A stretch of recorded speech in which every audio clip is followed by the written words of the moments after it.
ஸ்லாங்கூர் கில்லான் துறைமுகத்தில் பிளாஸ்டிக் பொருட்களை வடிவமைக்கும் ப்ளோ மோல்டிங் இயந்திரத்தில் தலை நசுங்கி வெளிநாட்டு தொழிலாளி பரிதாபமாக உயிரிழந்தார். நேற்று காலை 7:35 மணிக்கு அவ்வியந்திரத்தை அந்நபர் சுத்தம் செய்து கொண்டிருந்தார். அப்போது இயந்திரத்தின் உள்ளே சிக்கிக் கொண்ட பிளாஸ்டிக் பாட்டிலை வெளியில் எடுப்பதற்காக இயந்திரத்தின் கதவு பகுதியை அவர் திறந்துள்ளார். துரதிர்ஷ்டவசமாக கதவு நகர்ந்து அவரின் தலையை நசுக்கியது. இதனால் அவர் சம்பவ இடத்திலேயே துடிதுடித்து மாண்டார்.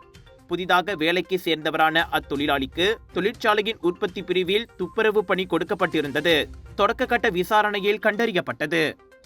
இதையடுத்து விசாரணை முடியும் வரை அப்பகுதியை சீண்டக்கூடாது என தொழிற்சாலை நிர்வாகத்துக்கு வேலையிட பாதுகாப்பு மற்றும் சுகாதாரத்துறையான JKKP உத்தரவிட்டுள்ளது. இயந்திர துப்புரவு மற்றும் பராமரிப்பு பணிகளுக்கான வேலை நடைமுறைகளை தயார் செய்ய தவறியதற்காக வேலையை நிறுத்தி வைக்க 2 நோட்டீஸ்களும் வெளியிடப்பட்டுள்ளன. 1994 ஆண்டு வேலையிட பாதுகாப்பு மற்றும் சுகாதார சட்டத்தின் கீழ் விசாரணை நடைபெறுகிறது.